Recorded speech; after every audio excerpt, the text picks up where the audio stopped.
Welcome back to the Boring Files, the series that bravely documents history's least useful achievements so you don't have to. This is the part where I'm supposed to ask you to like and subscribe. Congratulations, you've made it to the most predictable moment in YouTube history. Tonight's subject is maps. Not the helpful kind with street names or directions to the nearest sandwich shop, but the kind of maps people once stared at for hours without learning where anything actually was. These were documents drawn with confidence, coloured with care, and inaccurate in ways that were oddly consistent. You will encounter circles pretending to be the earth, rivers that flowed in whichever direction looked nicest, and oceans populated by sea monsters that for some reason all had teeth. Medieval scholars added unicorns to coastlines, paradise to the edges, and entire islands that never existed, which later explorers wasted years trying to find.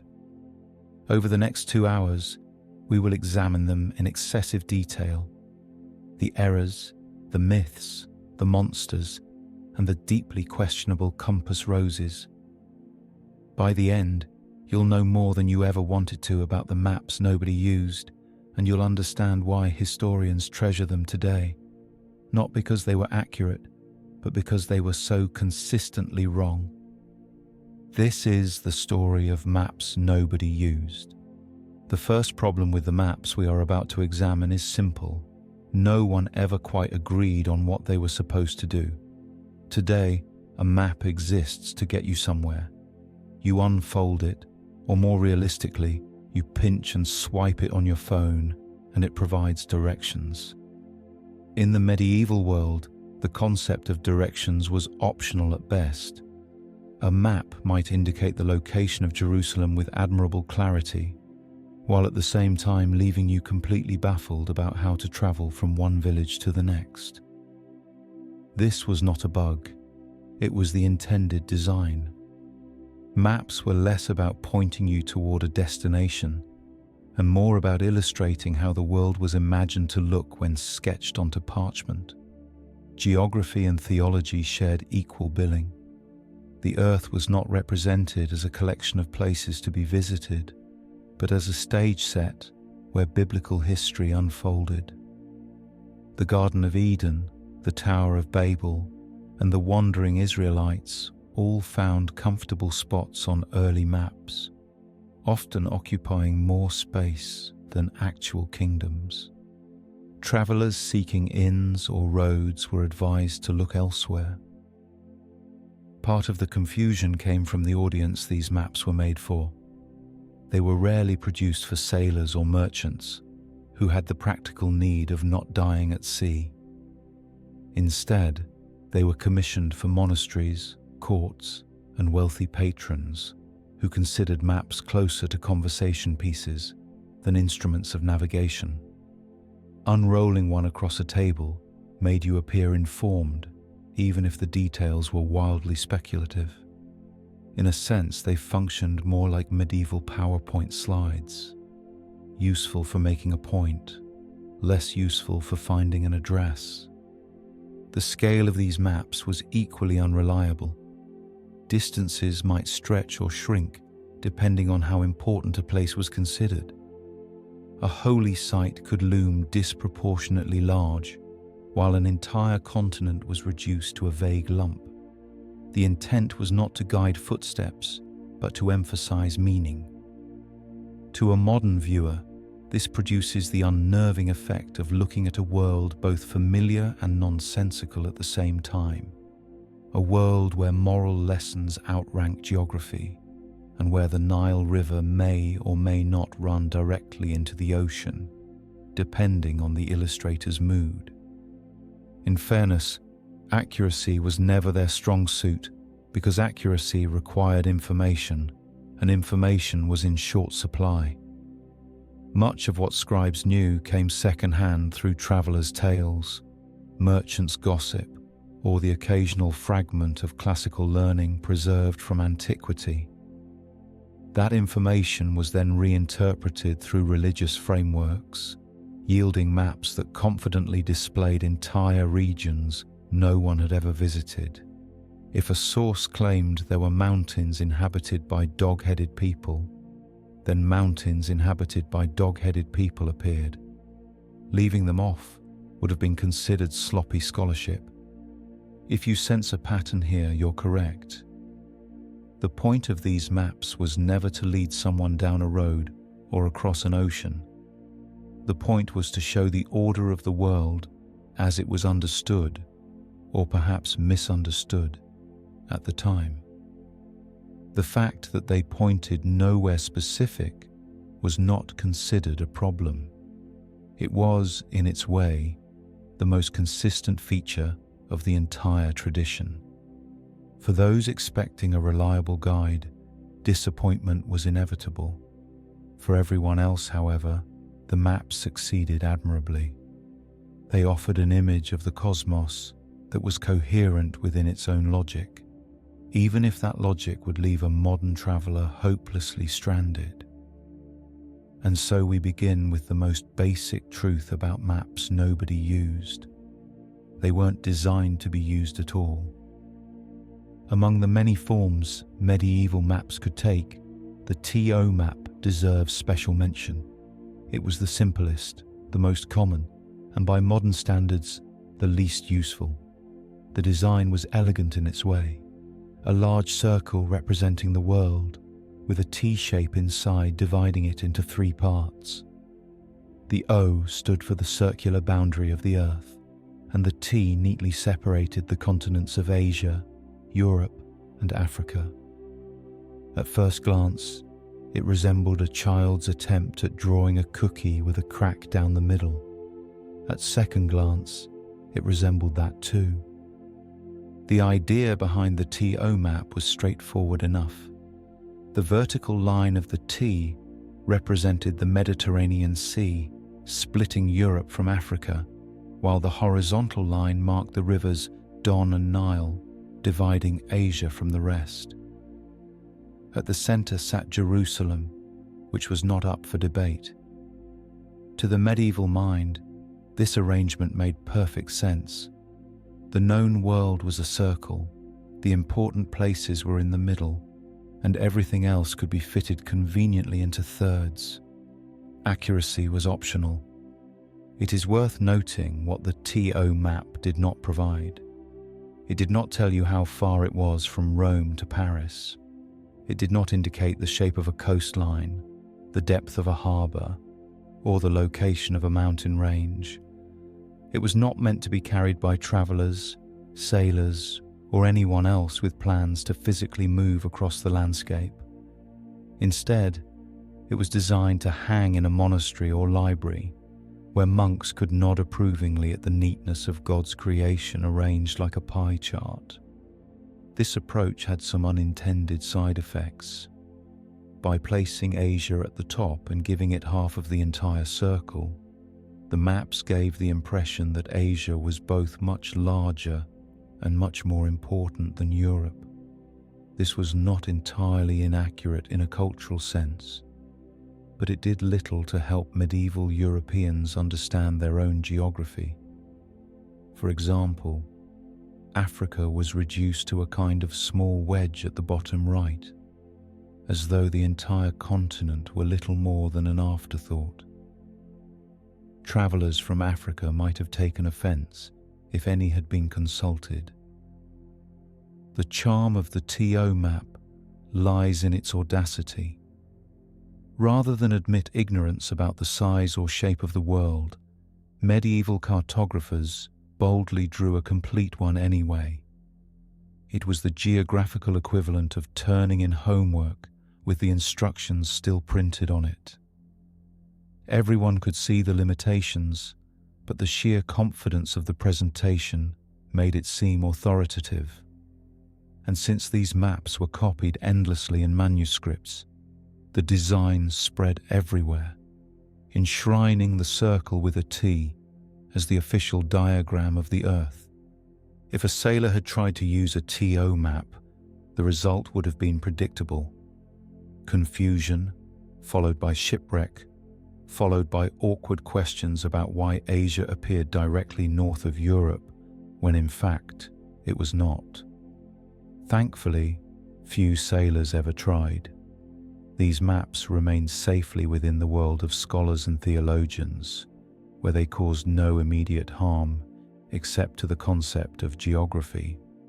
And so the TO map stands as one of the earliest examples of a map that nobody used. It pointed confidently to Jerusalem, but to very little else. Still, it was copied for centuries, proving once again that a simple design, however impractical, can endure if enough people agree not to question it. When you unfold a modern map, you expect north to be at the top. It's such a basic convention that it rarely even occurs to us to question it. But in the medieval world, north had very little claim on that prime real estate. Instead, maps routinely placed east at the top. The reasons were not geographical, they were theological. East was associated with beginnings. The Garden of Eden was thought to lie somewhere in the Far East, a paradise located just beyond the known world. For Christians, East also carried the symbolism of the rising sun, and more importantly, the direction of Jerusalem. If you were trying to orient the world in a way that highlighted the important things, East simply made more sense than North. Accuracy, once again, was not part of the criteria. This decision gave medieval maps their peculiar appearance. To a modern viewer, they seem rotated 90 degrees too far. What we would call up was, for them, east. The Mediterranean, which normally stretches horizontally, instead tilts vertically down the page like an overly ambitious river. Europe ends up shoved awkwardly into the bottom left, while Africa, already diminished in size on TO maps, is reduced further into a cramped wedge at the bottom right. The orientation also had practical consequences for how the world was imagined. Pilgrimage routes and biblical stories could be situated with comforting clarity, but travel in the literal sense was hopelessly distorted. If you were standing in Paris, you might know with confidence that Jerusalem was up. The fact that it was actually southeast was of no real concern. The important thing was that it was elevated, in every sense of the word. Monks copying these maps sometimes added little artistic flourishes to emphasize the choice.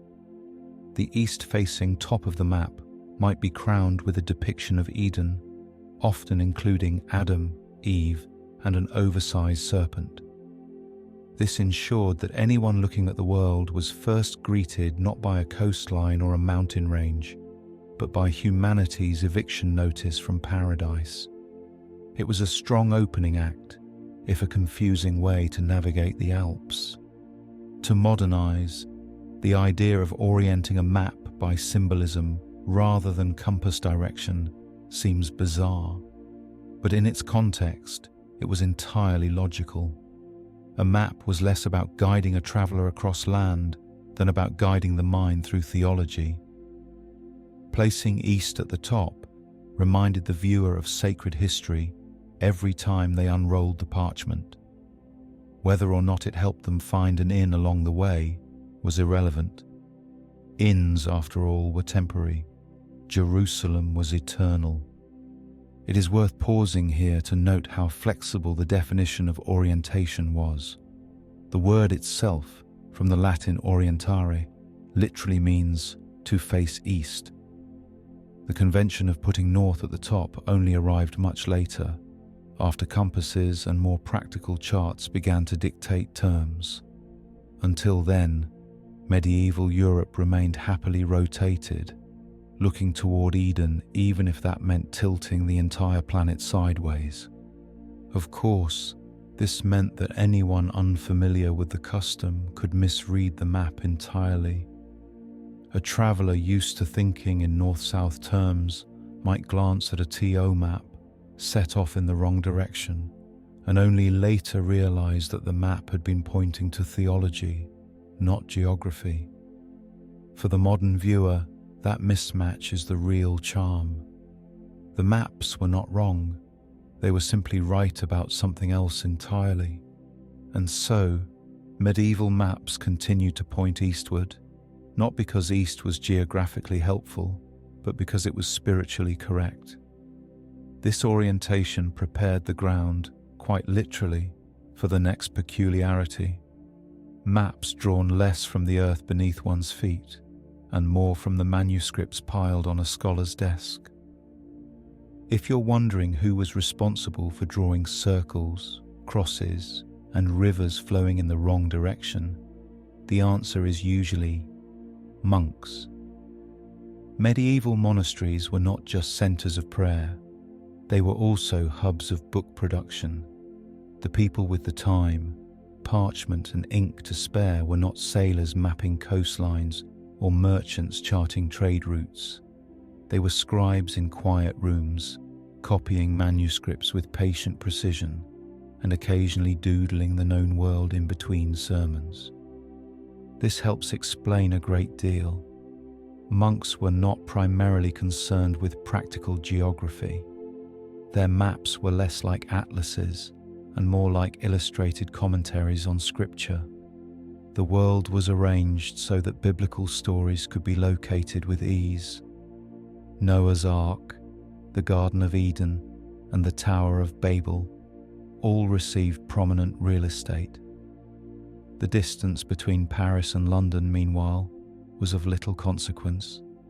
If you wanted that information, you would need to consult a merchant, or perhaps simply walk. The maps reflected the worldview of their makers. To a monk in Northern Europe, the earth was not a space to be measured, but a stage for salvation history. The map was a way of ordering the chaos of the world into something that matched the order of Scripture. Everything had a place, and that place was defined more by theology than by cartography. This produced diagrams that were coherent within their own logic, even if they were baffling to anyone actually trying to travel. The artistry involved could be impressive. Some monastic maps were richly decorated with gold leaf, vibrant pigments, and elaborate illustrations of biblical events. Others were more modest, resembling little more than a sketch of a circle with a few labels. In both cases, the intent was the same: to produce a visual aid for meditation and instruction, not a tool for exploration. To the modern eye, it is rather like using a stained glass window as a road map. Beautiful, but unlikely to get you to the next village. Because monks copied texts with great reverence, they also copied mistakes with equal dedication. If an earlier manuscript showed a river flowing into the wrong sea, the error was faithfully preserved. Correcting it might have seemed presumptuous, as though the scribe were questioning the wisdom of earlier authorities. Over time, these small errors hardened into traditions. What began as a slip of the pen could become a permanent feature of the known world. The monastic control of map-making also meant that the information was filtered through a distinctly European Christian lens. Lands beyond Christendom were often poorly represented, if not outright distorted. Exotic animals and monstrous races filled the gaps where knowledge was lacking. This was not a flaw in the system so much as the system itself. If you were already confident that Scripture contained all the truth one needed, then reality was expected to conform accordingly. To be clear, monks were not trying to deceive anyone. They were simply producing maps in the only way they knew how, using the sources they trusted most. The result was a body of work that told you far more about medieval theology than about medieval geography. For scholars of the time, that was perfectly satisfactory. For a merchant or sailor, it was a polite reminder that monasteries were not travel agencies. And so, the world according to monks was a world arranged neatly for contemplation, not for navigation. It was a map of meaning rather than measurement, a world that pointed firmly toward salvation, even if it failed to point toward your destination. From this foundation, we move to one of the more persistent features these maps insisted on including, the idea that paradise itself could be found just beyond the edges of the known world. One of the most striking features of medieval maps is that they rarely stopped where knowledge stopped. Instead, when the edge of the known world arrived, something had to be placed there. And quite often, that something was paradise. The Garden of Eden, long since closed to humanity, nevertheless appeared regularly on maps, tucked neatly beyond the rivers of Mesopotamia, or perched at the extreme east of the circle. To modern eyes, this seems optimistic. To medieval scribes, it was simply common sense. The placement of paradise was not arbitrary. Since maps were oriented with east at the top, Eden naturally occupied that elevated position. Sometimes it appeared as a walled garden, complete with labeled rivers flowing outward. Sometimes it was depicted with a miniature Adam and Eve standing awkwardly beside a suspiciously large serpent. However it was drawn, its inclusion signaled that the world was not just geography, but theology laid flat across parchment. This practice had a certain logic, even if it was not geographical. Medieval thought held that paradise had been a real place, hidden away after humanity's expulsion. If it still existed somewhere, then why shouldn't it appear on a map? The fact that no one had ever travelled there was hardly disqualifying. After all, no one had seen the edges of the earth either, and those still appeared confidently inked. In a world where authority came from scripture and tradition, leaving Eden off would have seemed more suspicious than including it. For mapmakers, paradise also solved the problem of blank space. Without Eden, the upper portion of the page might look unsettlingly empty. By placing the garden there, the map felt complete, symmetrical, and appropriately moral. After all, what better way to balance the dangers of the sea and the unknown monsters lurking at the margins than with the comforting image of humanity's lost home? Of course, the practical consequences were minimal. No sailor set out with a plan to dock at Eden. It was understood even then that this was not the sort of place one could reach by compass, but its presence on the map reinforced the worldview of those who studied it. The earth had a clear beginning, a clear order, and a clear destination. That the details were fuzzy was beside the point. To the modern viewer, the idea of paradise tucked neatly into the corner of a map is unintentionally funny. It reduces the most profound myth of human origins to a kind of cartographic afterthought, sitting between Asia and a vaguely drawn ocean. Yet this very absurdity is part of the charm. It shows how earnestly medieval thinkers believed that the world could be explained with diagrams, even if the diagrams looked suspiciously like a child's school project. So Eden remained in place, faithfully copied from manuscript to manuscript, long after most people had given up on the idea of locating it. It was a permanent reminder that medieval maps were less about guiding footsteps than guiding beliefs. And as we turn from paradise to the perils of the sea, we find that where monks and scribes lacked theology to fill the gaps, they simply substituted imagination. Which is why, on many maps, the empty oceans did not remain empty for long. Once paradise was placed safely at the top of the map, another problem emerged: large swathes of ocean with absolutely nothing in them, a blank space can feel uncomfortable on parchment. It suggests the cartographer didn't know something, which of course was often true. But medieval cartographers rarely admitted ignorance. Instead, they filled those gaps with decoration, and not just any decoration, sea monsters. These were not subtle creatures. Whales the size of small continents, fish with multiple heads, and serpents winding across entire oceans all found their way into the margins of maps. Some were drawn swallowing ships whole, others simply floated in place like mildly irritated wallpaper. A few looked suspiciously like the illustrator had never seen the sea, much less a monster, and was improvising based on whatever animal wandered through the monastery garden that day. The results ranged from terrifying to oddly cheerful. The sources for these monsters were as varied as their designs. Sailors' tales contributed much, though one suspects a certain amount of exaggeration. A storm that overturned a boat might become a dragon thrashing in the waves. A whale sighting could be magnified into an island-sized beast with horns and scales. Once written down, these stories became fair game for inclusion, and once included on a map, they gained the weight of authority.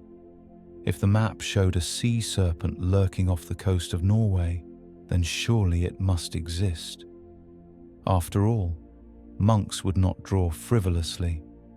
The monsters also served a purpose beyond entertainment. They warned the viewer that the seas were dangerous, full of perils both real and imagined. In an age when venturing beyond sight of land was risky enough, a few additional serpents hardly made the prospect more inviting. At the same time, the creatures gave maps a decorative flourish. A circle divided into 3 parts might be dull, but add a couple of dragons gnawing at ships, and suddenly the page came alive. It was geography by way of illustrated manuscript, with danger conveniently color-coded. To modern readers, the monsters provide some of the most delightful moments in medieval maps. They are also a reminder of how imagination filled the gaps where evidence was missing. Instead of leaving oceans blank, cartographers treated them as canvases. The result was less a record of the Earth's surface and more a record of human anxiety about what lurked beyond it. The known world might be small, but the unknown could be populated endlessly, one sea monster at a time. And while no one can prove definitively that these creatures did not exist, the evidence leans heavily toward exaggeration. Sailors who returned from long voyages often came back with tales that grew in the retelling, especially if the alternative was admitting they had spent months staring at empty water. A giant squid sounded far more interesting than a week of drizzle. Monks were not in the business of fact-checking, so the squid stayed. Over time, the monsters became traditional. Even as knowledge of the seas expanded, they lingered in the margins, copied faithfully by scribes who valued precedent over plausibility. By then, they were less warnings and more ornaments, reminders of an older worldview in which the ocean's mysteries were best expressed as fangs and scales. From paradise to sea monsters, medieval maps reveal a world that balanced theology with imagination. But the land was not immune to similar embellishment. As we turn from the oceans to the continents, we encounter another recurring feature of these maps. Entire races of people who did not exist, confidently drawn and labelled as though they had just stepped out of a travel brochure. If oceans could be filled with serpents and whales, then surely the land deserved its own embellishments. Enter the dog-headed people, one of the more remarkable inventions of medieval geography. Known as the cynocephaly, they appeared on maps, manuscripts, and travellers' tales, as though they were a perfectly normal part of the human family tree, just with the minor detail of having canine heads. The origins of these beings trace back to classical accounts, which medieval writers treated with great seriousness. A few ancient authors had speculated about monstrous races inhabiting the edges of the known world. By the time these stories reached medieval monasteries, they were copied, decorated, and elevated into something approaching fact. If a respected authority had once mentioned people with dog heads, then it seemed only prudent to include them on the margins of a map. They were usually placed in the most distant, least accessible regions, often India, Ethiopia, or some other vaguely defined Far East. On the page, they could be found standing upright, dressed in tunics, and occasionally holding weapons. Their expressions were difficult to read, owing to their dog-like features, but they were generally depicted as civilized enough to warrant inclusion among the more exotic human groups. A modern viewer might assume the illustrator had simply been doodling after a long day of copying psalms. The monks, however, meant it sincerely. The cynocephali were not alone. Maps sometimes included other monstrous races, people with faces in their chests, or with feet so large they could be used as umbrellas. But the dog-headed people stood out for their persistence. They were copied from manuscript to manuscript with such regularity that they almost became honorary citizens of the medieval world. Whether they were imagined as noble savages, fearsome warriors, or potential converts to Christianity depended on the source, but their presence on maps remained constant. The humour, of course, lies in the sheer seriousness with which they were drawn. A medieval map might confidently misplace an entire continent, yet still find room for a small tribe of dog-headed individuals, carefully inked into the margins. It raises the question of what would have happened if an actual traveller had returned from distant lands and failed to find them. Would the map have been corrected? History suggests probably not. It was easier to assume the traveller simply looked in the wrong place. For modern readers, the cynocephali provide a glimpse into the way knowledge and imagination overlapped. Maps were not limited by evidence, but expanded by tradition.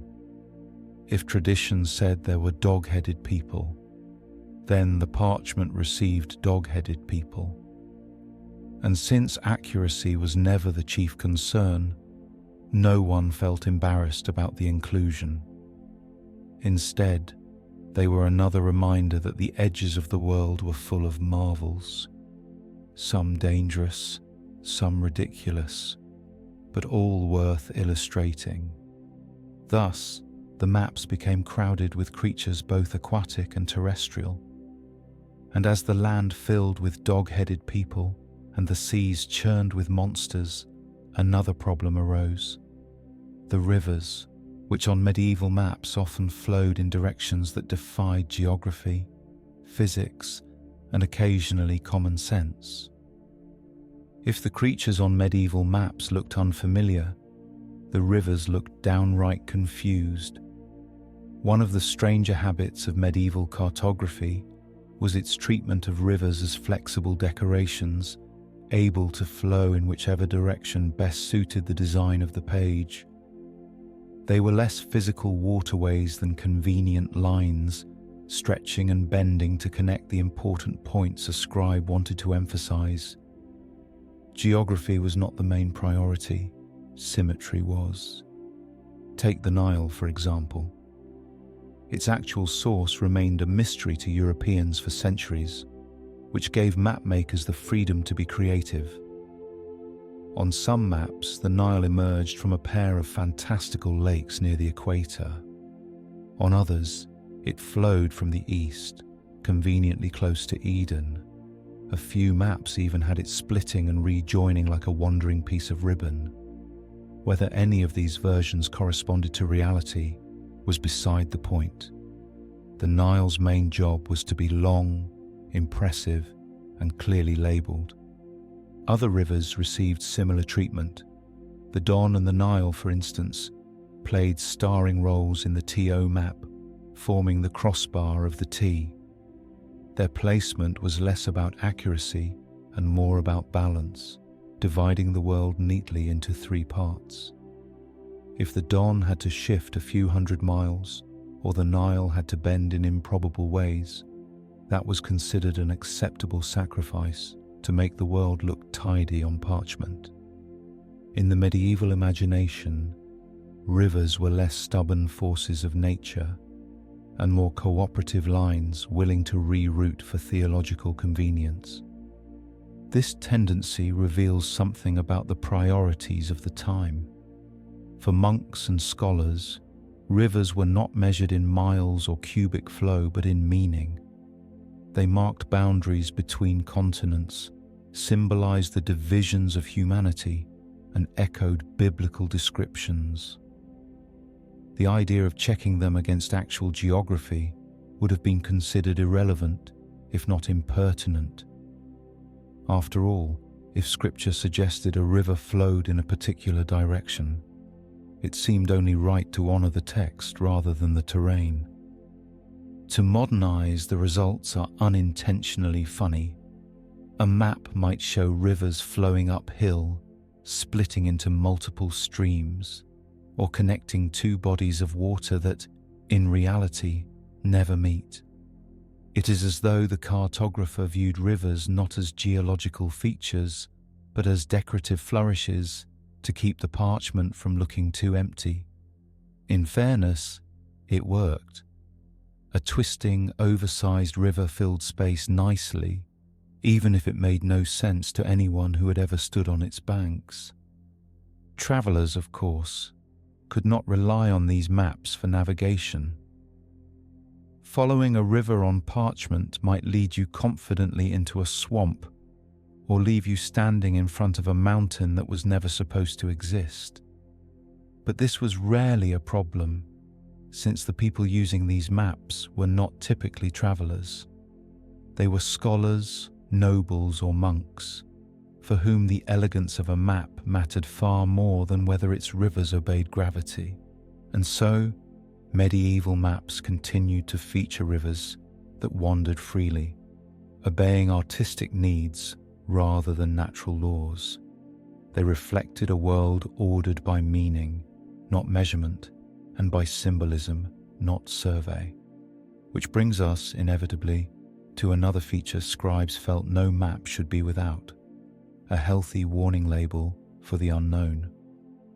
Sometimes this warning came in words, three of the most famous in all of cartography: "Here be dragons." Few phrases capture the imagination quite like "Here be dragons."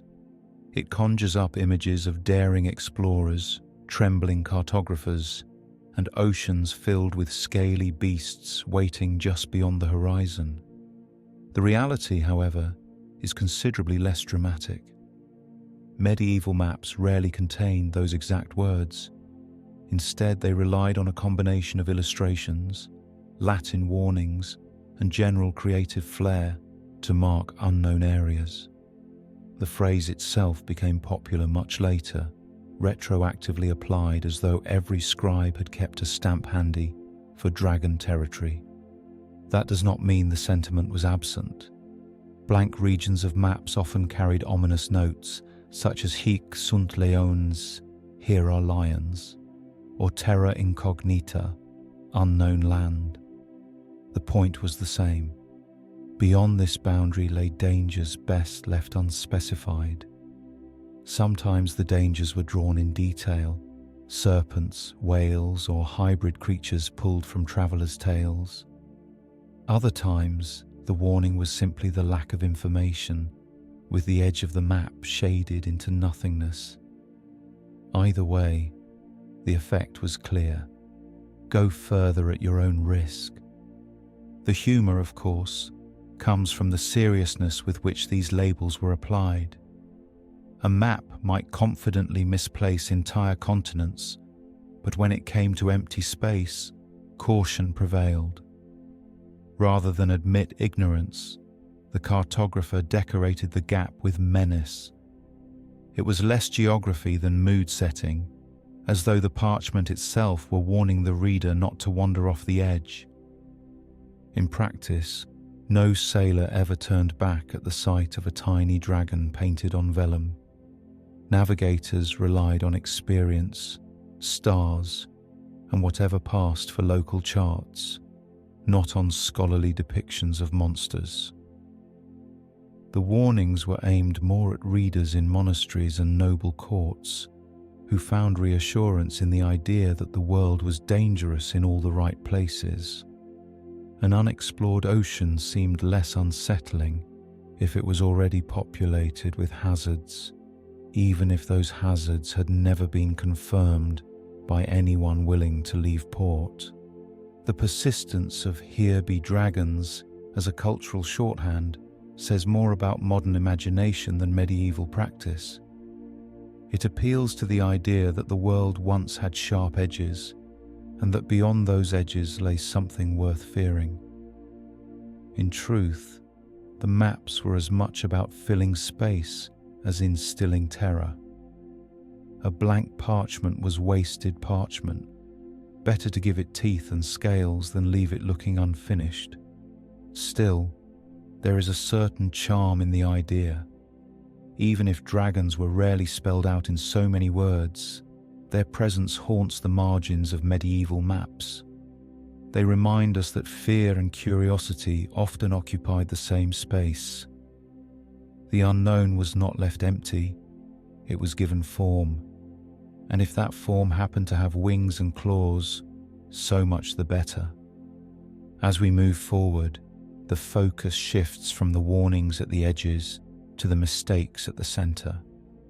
If oceans and deserts could be filled with dragons, then surely entire maps could be drawn by people who had never actually seen the places they were charting.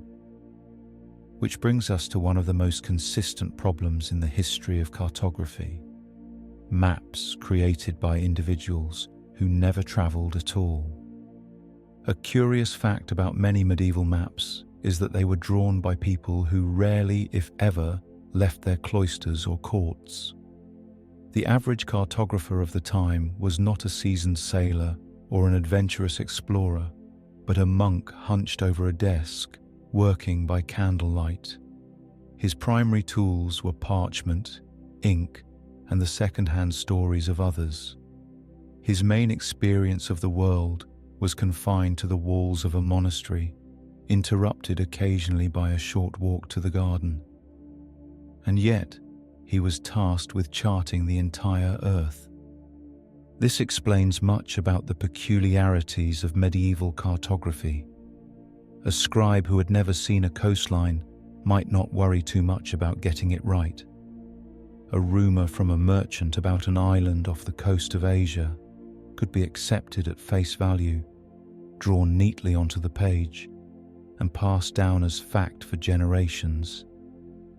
If a text from antiquity said a certain river connected to a certain sea, then the river obediently connected, regardless of what reality had to say on the matter. The process was more like compiling a scrapbook of hearsay than producing a navigational tool. Information arrived in fragments: a line from scripture, a note from a traveller, a snippet from a classical author, a rumour whispered by a passing trader. These fragments were stitched together into a world map that was less about accuracy and more about completeness. The fact that none of the sources agreed was only a minor inconvenience. After all, disagreement could be solved by drawing both versions on the same page. This method had its advantages. It gave the maps a strange consistency, since the same errors were copied and recopied without much correction. Over time, they took on the air of tradition. If you were taught that a certain island existed because every map showed it, then you were unlikely to question it. The maps became self-fulfilling, proof of their own authority, even if their creators had no first-hand knowledge of what they depicted. The humor lies in the gap between intent and reality. Imagine asking someone who had never left their hometown to draw the entire world based on gossip and rumor, and then treating the result as authoritative. That, in essence, was medieval map-making. The results were impressive in their own way, beautifully decorated, carefully inked, and utterly unreliable. They were not so much windows onto the world as mirrors reflecting the imagination of the scribe. This reliance on copying and hearsay also explains why certain mistakes endured for centuries. An island invented by a careless traveler could survive on maps long after the traveler was forgotten. A mountain range that never existed could appear in manuscript after manuscript, gradually shifting from invention to established geography. The lack of first-hand correction meant that once an error entered the system, it was practically immortal. And so, many of the maps we now study with fascination were produced by people who never actually traveled beyond the monastery walls. They were cartographers of the armchair variety, charting a world they would never see.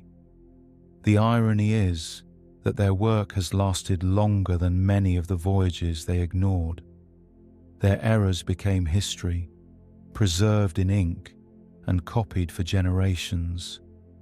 Which leads naturally to the next question. What happens when one of those mistakes becomes so widely repeated that it turns into permanent fact? That is the story of the copying error that refused to die. One of the more remarkable features of medieval maps is not the imagination of their creators, but the stubbornness of their mistakes. Once an error entered the cartographic bloodstream, it was nearly impossible to remove. A misplaced river, an invented island, or a mountain range sketched in the wrong spot could survive for centuries, simply because each new mapmaker copied it from the last. It was a system that rewarded consistency over accuracy, which explains why the same blunders reappeared again and again, like unwelcome guests at a feast. This was partly a matter of trust. Medieval scribes treated earlier authorities with reverence. If a manuscript contained a map, the assumption was that it must be correct, even if the details seemed suspicious. To question the map would have meant questioning the wisdom of the past, a task most monks were neither inclined nor encouraged to attempt. And so, the errors were preserved with care, as though they were valuable heirlooms. Consider the example of phantom islands. A rumor of land sighted on a distant voyage could be scribbled into a margin, copied onto a larger map, and then replicated faithfully for centuries. By the time anyone noticed that no such island existed, the mistake had already become part of the tradition. Removing it would have been more disruptive than keeping it.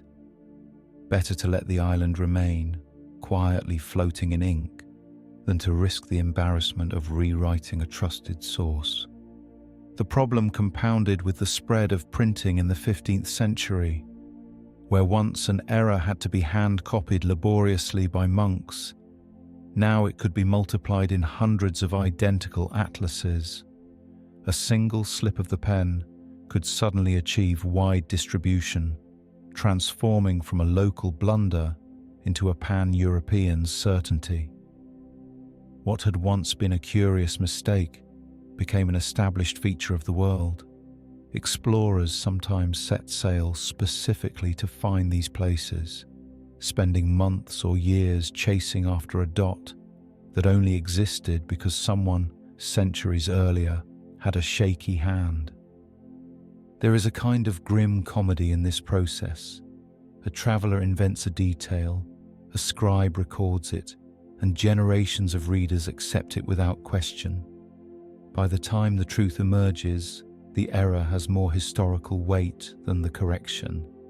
It is rather like inheriting a family recipe with the wrong measurement, only to discover that the mistake has become the tradition. Accuracy is irrelevant once enough people agree that the recipe tastes fine. Modern historians have learned to treat these recurring errors as valuable clues. They reveal not just the limits of medieval knowledge, but the way information moved through society. Slow, circular, and resistant to change. A misplaced line on a map is more than a mistake. It is a fossil of the medieval imagination, preserved by repetition. And so, the copying error became a permanent feature of the cartographic landscape. It was not an isolated problem, but a structural one, built into the way maps were made, copied, and revered. Which raises the inevitable next question. If mistakes could last for centuries, what about entire places that never existed at all? The answer, of course, is that they too found comfortable homes on parchment. If copying errors could make a river flow uphill for centuries, it should come as no surprise that entire islands also managed to sneak their way into maps. These phantom islands are among the most entertaining features of medieval and early modern cartography. They were often born from rumors, sailors' tales, or simple mistakes. Yet once they appeared in ink, they enjoyed remarkably long careers. In some cases, ships even set out specifically to find them, a frustrating task, since the destination was made of parchment rather than land. One well-known example was the island of St. Brendan. According to legend, an Irish monk sailed westward in the 6th century and discovered a lush, fertile land. The story spread through Europe, and soon enough mapmakers began including St. Brendan's Isle, somewhere in the Atlantic. Its exact location varied depending on the map, drifting conveniently from one edition to the next. Explorers searched for it repeatedly, always returning empty-handed. The island remained stubbornly unavailable, which did nothing to prevent it from being copied again and again. Another famous phantom was Frisland, which appeared regularly on maps of the North Atlantic in the 16th century. Descriptions portrayed it as a large triangular island south of Iceland, complete with towns and harbours. In reality, it did not exist. Its appearance may have originated in a misreading of another island, or an overactive imagination on the part of an early traveller. Regardless of the cause, it persisted on maps for nearly a century, confusing sailors and scholars alike. The persistence of these islands demonstrates the inertia of tradition. Once a landmass was drawn, removing it was more disruptive than keeping it. A blank space might raise awkward questions. Was the cartographer unaware of something? Had knowledge been lost? It was safer to leave the phantom in place.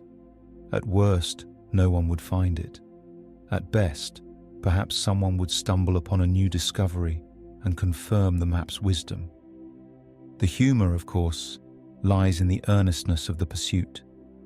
Serious expeditions were launched to locate dots that had been invented in the margins of manuscripts. Men risked their lives at sea, chasing after rumours that had been upgraded to facts through nothing more than repetition. In a way, the maps became self-fulfilling. Because they showed an island, explorers assumed it must exist, and because explorers kept searching, the maps were never corrected.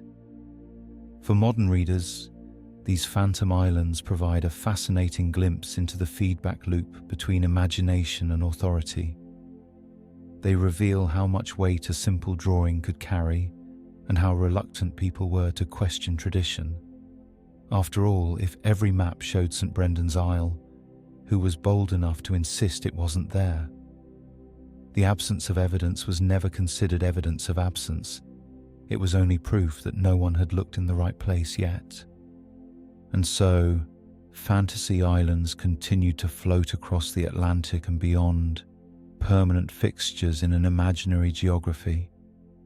They joined the dog-headed people, the misplaced rivers, and the dragons at the edges, completing the picture of a world that was as crowded with invention as with reality. Which leads us to one of the most persistent and almost comical cases of mistaken geography: the enduring belief that California was not a peninsula but an island.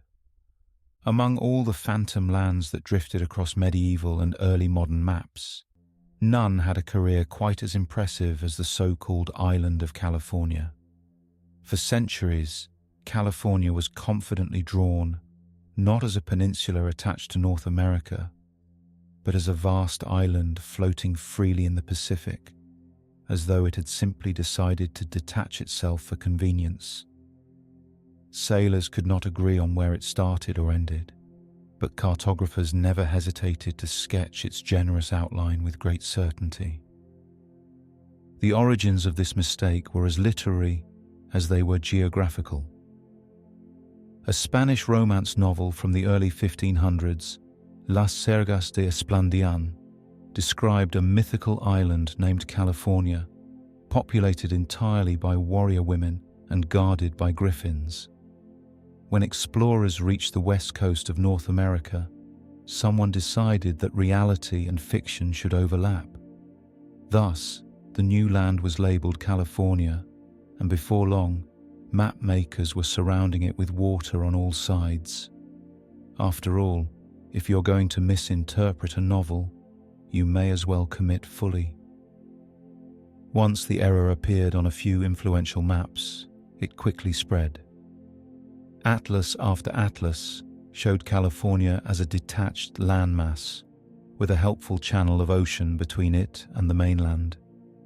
The detail was copied, recopied, and soon became tradition. Explorers who sailed along the coast sometimes disagreed, but their reports were often dismissed. It was easier to trust the map than the mariner. The ink carried more authority than the salt-stained testimony of sailors. The persistence of the island myth was remarkable. For nearly a century and a half, California floated untethered on maps, an aquatic neighbor to North America rather than part of it. The fact that anyone traveling overland could see it was firmly attached did little to convince European scholars. Their maps showed otherwise, and so the peninsula remained a proud island in European imagination, no matter what geography insisted. The comedy lies in the confidence. A cartographer who hesitated over the curve of a coastline had no such doubts about California's independence. They outlined it, shaded it, and labeled it in decorative script, as though the very neatness of the presentation erased any need for confirmation. California was not just an island, it was a fashionable island, drawn with all the care of a prized discovery. It took until the mid-17th century for the error to be corrected, and even then some resisted. Old habits die hard, and in cartography, old mistakes die hardest of all. Eventually, the weight of exploration made it impossible to ignore the obvious. California reattached itself to the continent, not by moving, of course, but by forcing map makers to finally admit they had been drawing it wrong for generations. The saga of the island of California demonstrates how an imaginative story, a few hasty sketches, and a reluctance to correct errors could shape geography for centuries. It is a reminder that medieval and early modern maps were not just records of land and sea, but chronicles of human stubbornness. Once an idea was drawn in ink, it became harder to erase than the parchment itself. And so, having sailed around phantom islands and admired a California that was never an island at all, We now turn to a different kind of cartographic curiosity, maps that were less about mistakes and more about decoration, drawn as works of art even when their geographical content was suspect. Not every strange feature on a medieval map was the result of error or imagination gone astray. Sometimes the strangeness was deliberate.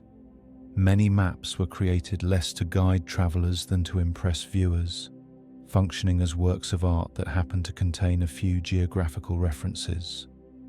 In such cases, accuracy was not just secondary, it was irrelevant.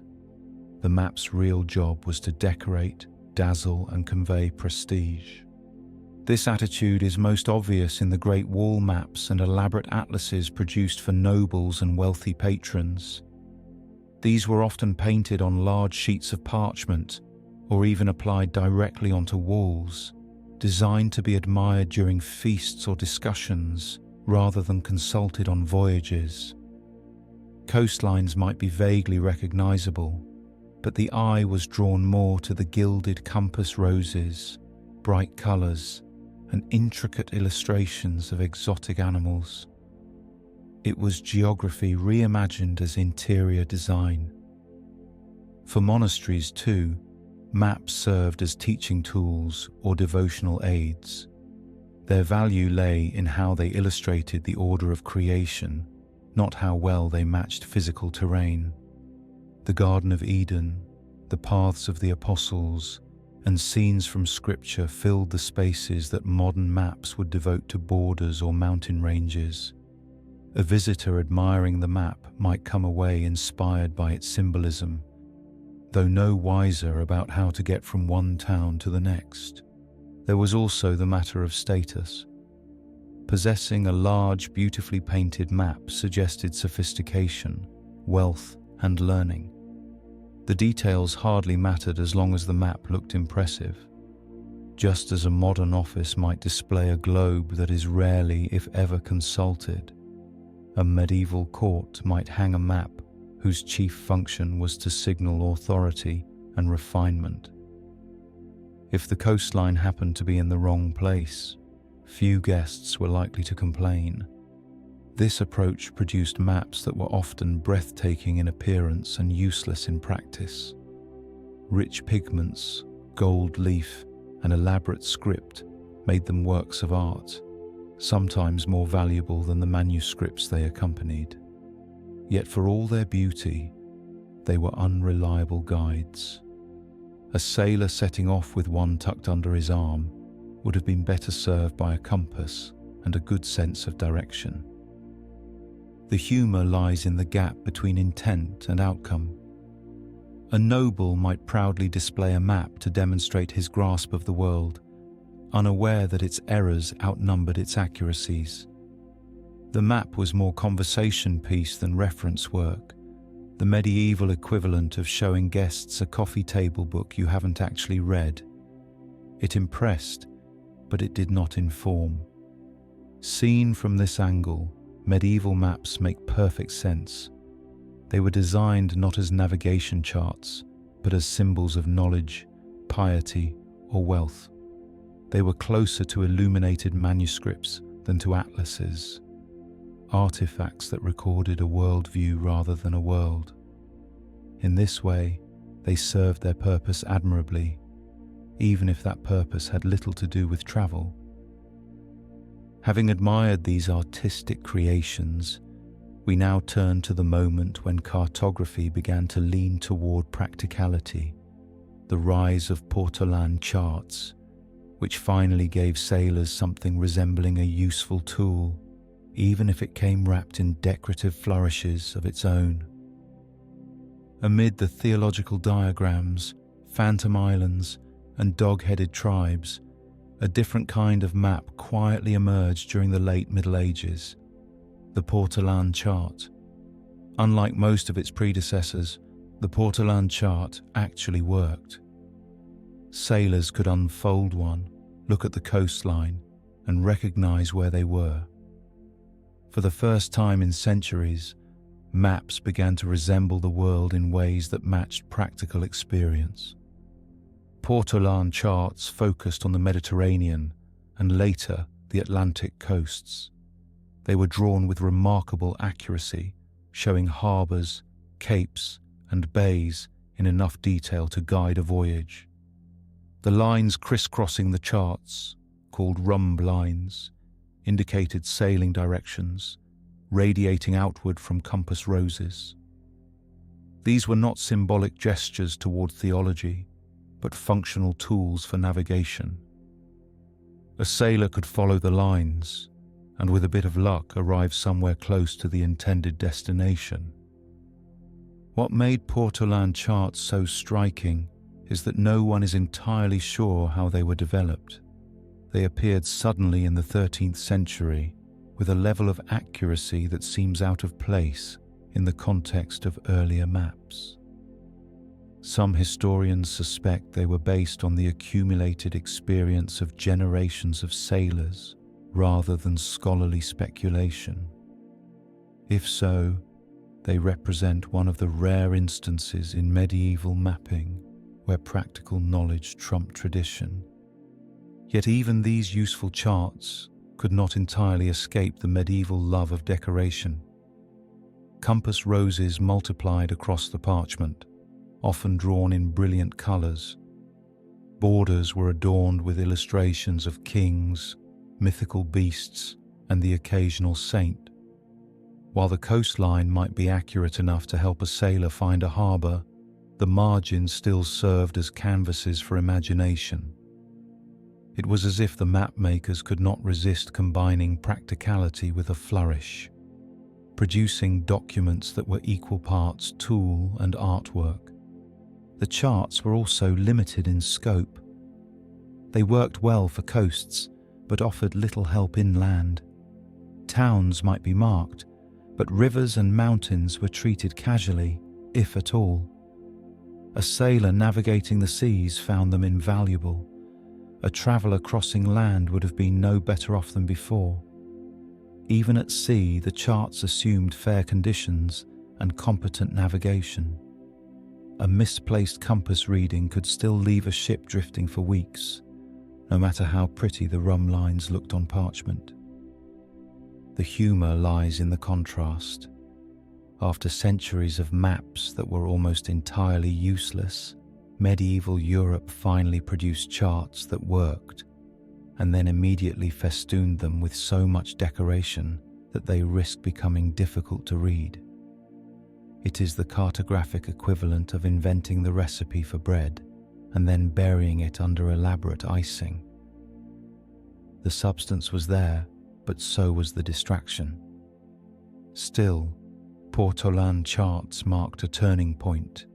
They represented the shift from maps as symbols of meaning to maps as tools of navigation, even if the transition was uneven and decorated with gold leaf.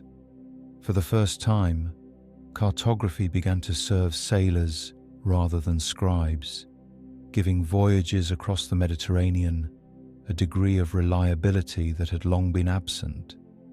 But practical or not, the charts also reinforced one of the enduring obsessions of mapmakers. The compass rose itself.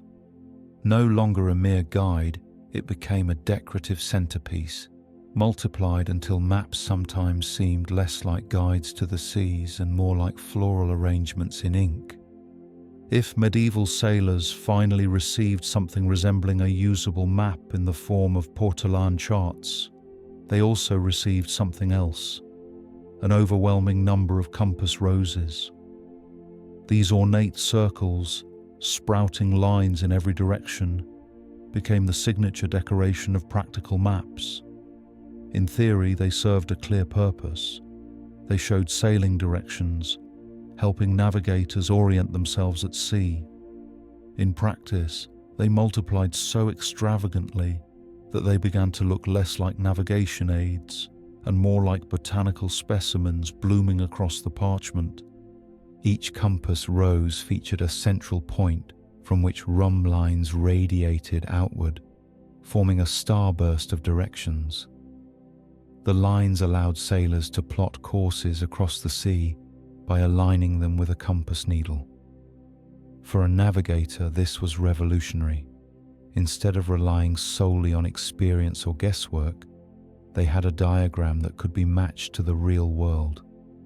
But map makers, never content with functionality alone, made the compass rose a showcase for their artistry. Some were simple circles with black lines. Others were elaborate creations in red, green, and gold, adorned with fleur-de-lis pointing north and crosses indicating east. As time went on, they grew so ornate that the practical purpose risked being lost beneath the decoration. The irony was hard to miss. The feature designed to bring clarity to navigation was often the most visually distracting part of the map. The obsession with compass roses spread quickly. No respectable chart could be produced without at least one, and most featured several. Lines crisscrossed the page, radiating from multiple centers until the seas resembled spiderwebs. A sailor trying to follow them might reasonably feel less guided than trapped. But the abundance of roses was not a mistake. It was a mark of quality. A map with few roses looked plain. A map with many roses looked authoritative, even if half of them were redundant. There was also a symbolic dimension. The compass rose, with its perfect geometry and orderly radiating lines, suggested control over the chaos of the seas. It gave the impression that the ocean, for all its unpredictability, could be tamed by ink and mathematics. Whether or not that impression matched reality was another matter entirely. For the sailor tossed in a storm, the roses remained decorative bursts of optimism. The humor lies in how seriously they were treated. A noble inspecting a chart might nod approvingly at the brilliance of the roses, while ignoring whether the coastline was in the right place.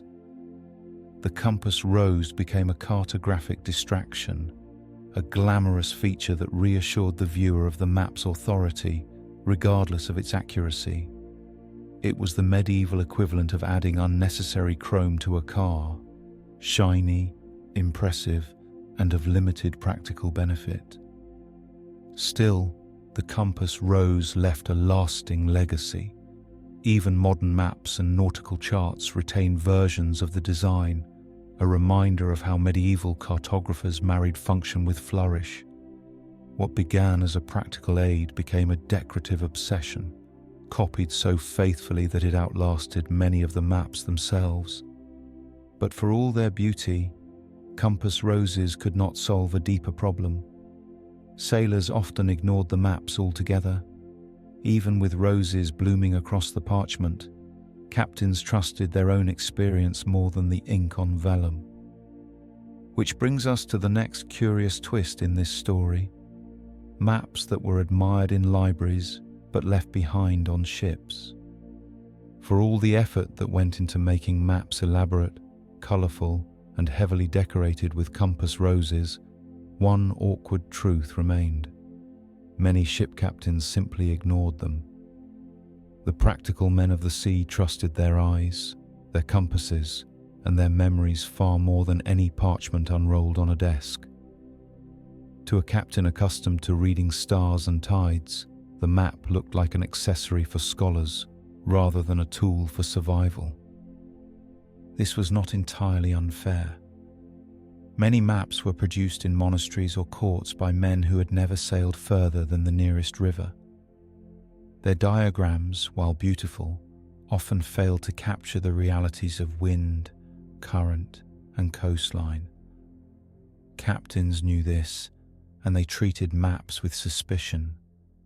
A chart that showed a harbour in the wrong place could cost lives. Better to rely on experience and oral knowledge passed down from crew to crew. Sailors also had their own methods of recording routes.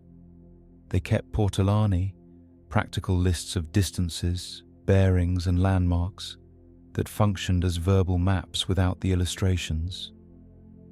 These guides told a captain how many days it might take to reach a certain port, which landmarks to look for, and where hidden reefs might lie.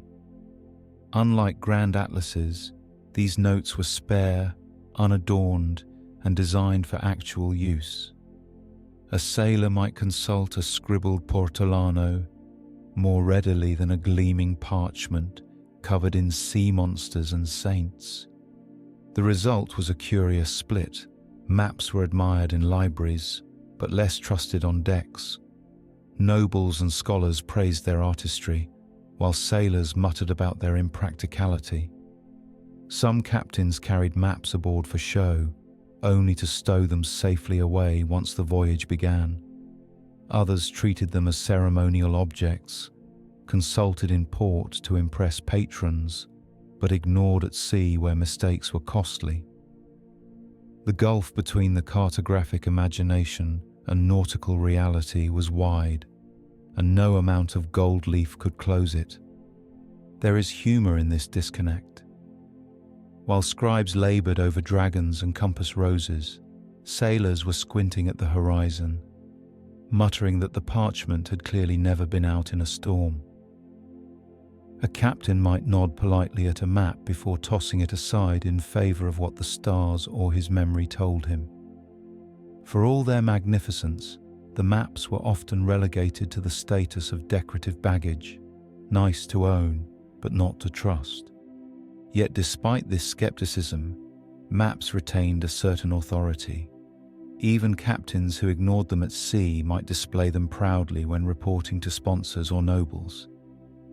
A voyage backed by a map looked more legitimate, even if the actual navigation had little to do with the ink. In this sense, maps were like stage props, convincing in performance, irrelevant backstage. Still, the maps had an enduring influence on how people imagined the world. Even if sailors relied on experience, the broader culture relied on parchment. It was these documents, not oral traditions, that shaped the official story of geography, errors and all. And sometimes, that story included details so whimsical they bordered on the absurd. For example, unicorns sketched confidently along coastlines because nothing said accurate charting, like mythical livestock grazing by the sea. If you have ever wondered what could improve a coastline already populated with sea monsters, the medieval answer was simple: unicorns. Many maps, particularly the more decorative ones, included drawings of animals along the edges of continents. Some were real, like elephants or camels, copied from travelers' descriptions or classical texts. Others strayed into the fantastic. Lions and leopards might prowl across Africa, while unicorns, for reasons never fully explained, appeared grazing near coasts, as though they had just wandered down for a drink. The inclusion of unicorns had more to do with symbolism than zoology. Medieval thinkers believed unicorns represented purity and strength, qualities admired in both religious and courtly settings. To place one on a map was not to suggest that sailors should prepare for encounters with horned horses, but to remind viewers that the world itself contained moral lessons. The coastline became a stage for allegory. Geography was just the backdrop. But there was also a practical reason for these illustrations. They filled empty space. A long stretch of coastline might otherwise look bare, especially if the mapmaker had no reliable details about the inland terrain. By planting a unicorn or two along the margin, the map felt less unfinished. It gave the impression that the scribe knew something about the land, even if that knowledge was drawn from bestiaries rather than observation. Empty parchment was a problem. Unicorns were the solution. Travelers' tales reinforced the habit. Merchants returning from distant lands often described exotic animals, and their stories grew in the telling. A rhinoceros seen briefly through fog could become a one-horned horse. Rather than doubt the account, monks faithfully recorded it in ink. By the time it appeared on a map, the unicorn had become as respectable as any other feature. A coastline decorated with mythical fauna carried the same authority as one labelled with rivers and towns. To modernize, the humour is obvious. A map intended to represent the world also served as a gallery of animals, real and imagined, roaming across continents like misplaced clip art. A scholar could glance at one of these maps and confidently assert that unicorns grazed in Asia, right beside lions, elephants, and perhaps a dragon for good measure. The fact that no explorer ever reported back with a unicorn in tow did little to dampen the enthusiasm. The map said they were there, and the map was to be trusted. This practice highlights the medieval approach to knowledge. The boundary between fact and allegory was porous. A map was not just a record of places, but a record of meanings. If unicorns symbolized purity, then their presence on a map made sense, regardless of whether anyone had ever seen one. Accuracy took second place to moral instruction and decoration.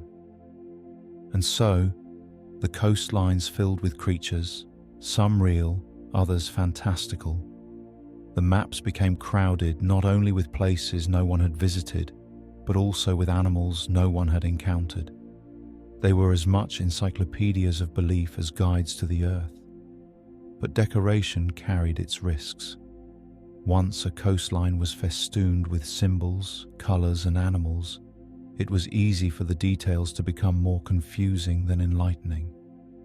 Which brings us to the next quirk of medieval cartography, the surprisingly tricky problem of colour. For a modern reader, colour on a map is meant to clarify: blue for water, green for forests, brown for mountains, perhaps a tasteful beige for deserts. In medieval maps, however, colour often created more confusion than clarity. Scribes had access to a limited palette of pigments, many of them expensive, and they applied them according to symbolism, aesthetics, or simply the desire to brighten a page. The result was a world that looked vivid, but rarely made much sense. Oceans, for instance, were not always blue. Depending on the manuscript, they might appear green, gold, or even left blank in white. Some maps decorated the sea with swirls of red or dotted patterns to suggest waves. These choices were less about accuracy and more about making the parchment visually appealing. A sailor staring at such a map might have wondered whether the Atlantic was truly filled with green water, or if the scribe had simply grown tired of blue pigment. Land masses fared no better. Europe might be painted one colour, Asia another, Africa a third, not to reflect vegetation or terrain, but to keep the sections visually distinct. The choice of colours varied wildly from one map to another. A region that appeared as bright yellow in one atlas could show up as deep red in another. This inconsistency turned the world into a patchwork quilt, pleasing to the eye but bewildering to anyone hoping to learn what the land actually looked like. Even rivers suffered from artistic liberties. Some were painted in deep black ink, making them resemble cracks across the page. Others gleamed in shimmering silver, a decorative flourish that did little to suggest drinkable water. Mountains were coloured in shades that suggested anything from fertile valleys to volcanic wastelands, depending on what pigments were available that day. If the monastery had run out of green, a scribe might improvise with orange. Geography was thus dictated by supply inventory. Symbolism also played a role. Sacred sites might be highlighted in radiant gold leaf, making them stand out dramatically from the rest of the map. Important cities received bold colours, while lesser ones were barely outlined. The palette conveyed hierarchy rather than terrain, teaching viewers what mattered spiritually or politically rather than what existed physically. It was effective as theology, less so as cartography. The humor is in the earnestness of it all. A traveler consulting such a map might conclude that the Mediterranean alternated between red, blue and gold waters depending on the season, or that Africa glowed like a sunset because the scribe had extra vermilion to spare. One could almost imagine an unlucky sailor, armed with such a chart, staring at the perfectly ordinary sea and complaining that the colours seemed off. Over time, the reliance on decorative colour schemes became a standard practice. Maps were judged not on their accuracy, but on their visual impact. A brightly painted manuscript looked authoritative, even if its coastlines wandered and its rivers ran uphill. The viewer's eye was drawn to the shimmer of pigments, not the shape of geography. The world became a lesson in design choices, where gold trumped blue and symbolism triumphed over clarity. And so colour turned maps into dazzling but confusing objects, more like illuminated manuscripts than practical tools. They impressed nobles, inspired monks, and bewildered anyone hoping for accuracy. From here, we move from pigments to absence, because when colour wasn't confusing people, the lack of detail was. Blank spaces, left ominously empty, carried mysteries of their own. If medieval map makers occasionally overdid their work with gold leaf, sea monsters and unicorns, they also practiced the opposite art, leaving vast stretches of parchment completely blank. To a modern eye, a blank space on a map feels like an admission of ignorance. To a medieval cartographer, it was more complicated. Sometimes the emptiness was a practical necessity. Sometimes it was a warning, and sometimes it was simply a way to avoid making decisions about places no one actually knew. The most obvious blanks appeared at the edges of the world. Once you moved beyond familiar coastlines or pilgrimage routes, the temptation to guess gave way to silence. A scribe might leave an entire region empty, content to let future generations fill it in. Of course, that blank space did not always remain blank for long. Another cartographer might later return to it with a flourish of colour, a phantom island, or a dragon, thus solving the problem in the most unhelpful way possible. Blankness also appeared in less obvious places. A mountain range might be sketched at the edge of a known kingdom, with nothing drawn beyond it. The implicit message was, "We know this part. Everything else is none of our business." To the reader, the absence could feel ominous. Was there really nothing beyond those peaks, or had the cartographer simply chosen not to speculate? Either way, the void invited the imagination to supply its own answers, usually less accurate than the guesses the scribe had resisted making. There was a theological element too. Some map makers treated blank space as a gesture of humility. To leave a region empty was to admit that knowledge belonged to God, not man. It was a reminder that the world was larger than human understanding. This did not prevent other map makers from filling the same spaces with dog-headed people, but it shows that absence could carry as much meaning as decoration. The humour, of course, comes from how inconsistent the practice was. One map might leave a desert completely blank, while another decorated the same region with lions, camels, and the occasional griffin. A noble inspecting these maps could easily conclude that the land beyond the Sahara was either a featureless void or a crowded zoo. The lack of standardization meant that blank space said less about geography and more about the cartographer's mood. For practical travelers, blankness was no more useful than decoration. A sailor faced with an empty section of map did not suddenly gain knowledge of the seas. At best, it was a polite way of admitting ignorance. At worst, it was an invitation to disaster. The blank told you only what the scribe didn't know, which in practice was quite a lot. And yet the blanks had their own strange authority. A filled-in map could be wrong, but an empty map was never disproven. In this way, blank spaces became oddly reliable. They remained valid until someone finally ventured forth to scribble over them. From these mysterious voids, the story of maps moves naturally to another of their unlikely uses, when maps functioned less as tools for exploration and more as ornaments of power. For some, the value of a map was not in what it showed, but in how it looked hanging on a wall. For all their errors, medieval and early modern maps still carried prestige. Owning one was a sign of learning, wealth, and sophistication. This meant that maps were often created not for sailors or travelers, but for nobles and wealthy patrons who wanted something impressive to display. An atlas on a shelf or a giant map mounted on a wall was less a tool for navigation than a piece of interior decoration, signaling refinement to anyone who walked into the room. The value of these atlases was in their appearance.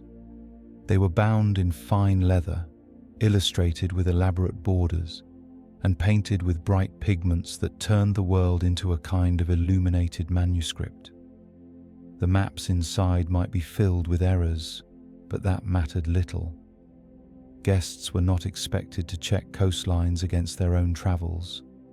They were expected to admire the artistry, nod appreciatively, and remark on the owner's obvious erudition. Accuracy could be left to sailors. Nobles preferred gold leaf. Some atlases even included full-page portraits of kings, saints, or allegorical figures alongside the maps. These flourishes had no navigational value, but they made the atlas feel more like a treasure. To flip through its pages was to embark on a symbolic journey through power and piety rather than a practical guide to geography. If you were looking for directions to a distant port, you would be disappointed. If you were looking for a conversation piece to impress dinner guests, you would be thrilled. Large wall maps served a similar purpose. Painted directly onto plaster or stretched across panels, they decorated halls and council chambers. Their size conveyed authority. A giant map suggested mastery of the world, even if the details were speculative. Visitors were meant to be overwhelmed by the scope, not to nitpick over whether Africa had been drawn too small. The map was a statement, not a survey. This decorative approach created some amusing contrasts. A sailor might grumble about the uselessness of a map, while a courtier admired the same map as a masterpiece. To the sailor, a coastline drawn in the wrong place could mean shipwreck. To the courtier, the same coastline, painted in bright vermilion and adorned with sea monsters, meant prestige. Both perspectives were correct, though they shared little common ground. Over time, atlases and decorative maps became prized possessions, handed down through families as heirlooms. Their errors were preserved not just by tradition, but by sentiment. To correct them would have been to deface a work of art. In this way, the decorative function of maps helped enshrine their inaccuracies, ensuring that mistakes lasted as long as the paint itself. The humor lies in the mismatch between intent and function. A noble showing off his atlas might boast of his worldly knowledge, even if he had never left his estate, and even if the atlas in question showed islands that did not exist. The map did not need to be useful. It only needed to look authoritative. In this sense, the atlas was less a tool of exploration and more an early form of expensive wall art, somewhere between a status symbol and a conversation starter. From here, it is easy to see how maps could shift from decoration to diplomacy, used not only to impress guests, but also to flatter rulers. Which leads us to the next chapter of cartography's curious history. Maps given as gifts to nobles, prized less for their accuracy than for their to make the recipient feel important. If an atlas looked good on a shelf, a map looked even better when handed over as a gift. By the late Middle Ages and into the Renaissance, maps became popular offerings for kings, dukes, and wealthy patrons. They were not presented as tools of navigation, but as tokens of respect, flattery, and prestige. A well-made map could signal loyalty, scholarship, or artistic skill, all without requiring the recipient to understand anything about geography. These gift maps were usually large, colourful, and expensive. Parchment or vellum provided the surface, while pigments, gold leaf, and careful calligraphy elevated the result into a work of art. The coastlines were often incidental. The real focus was on decorative elements. Borders gleamed with intricate patterns, allegorical figures hovered over continents, and compass roses bloomed like ornate flowers. The map was as much a painting as a chart. Personal touches were common. A cartographer might enlarge the territory of the noble commissioning the map, making it look grander than in reality. Symbols of power, coats of arms, crowns, or portraits appeared prominently, leaving no doubt about who was meant to feel important. Accuracy was negotiable, flattery was not. After all, no duke wanted to discover that his lands looked small on a gift map. The practice carried political weight. Presenting a map reinforced the idea that the recipient's realm was significant enough to deserve cartographic representation. Even if the details were speculative, the gesture implied legitimacy and authority. A king might never use the map to plan a voyage, but he could point to it in council and say, with satisfaction, "Behold my domain." That the coastline in question was misplaced by several hundred miles was conveniently overlooked. The humour lies in the contrast between purpose and perception. A sailor would have dismissed such a map as decorative nonsense, but a noble might treat it as proof of dominion. The map was not meant to guide ships, but to guide egos. It was a gift that said, "Your realm is vast and impressive," in the same way a modern gift might say, "Your tie collection is enviable." Functionality was irrelevant. What mattered was the compliment. Over time, this tradition blurred the line between maps and art commissions. Cartographers became part geographers, part court artists, producing works that looked equally at home in a library or a gallery. Some of these maps survive today, preserved not for their accuracy, but for their beauty. They tell us as much about the ambitions of their patrons as about the geography of their time. And so, maps as gifts became another way cartography was shaped less by exploration and more by expectation. The world on parchment reflected not the contours of land and sea, but the contours of noble pride. From here, the story of maps takes a stranger turn. If nobles could have their territories enlarged for flattery, then entire hemispheres could be flipped upside down, not as a joke, but as a genuine attempt to redraw the order of the world. Today we take it for granted that North belongs at the top of a map. It feels natural, inevitable, even scientific. But in the medieval and early modern periods, orientation was anything but fixed. Some cartographers placed East at the top, as we've already seen, while others experimented with flipping the world entirely upside down. This meant the southern hemisphere appeared proudly at the top of the page, while Europe and the familiar lands of the north dangled below like afterthoughts. The reasoning behind these inversions was rarely about accuracy. Sometimes it was theological, with Jerusalem or Eden positioned wherever the scribe felt they belonged. Other times it was political, especially as explorers returned with reports of new lands in the southern hemisphere. If a patron wanted to emphasize those discoveries, one way to do it was to give them pride of place at the top of the map. In other words, geography by marketing. These upside-down maps often produced disorienting results. Africa, suddenly enormous at the top, loomed over Europe in a way that few Europeans appreciated.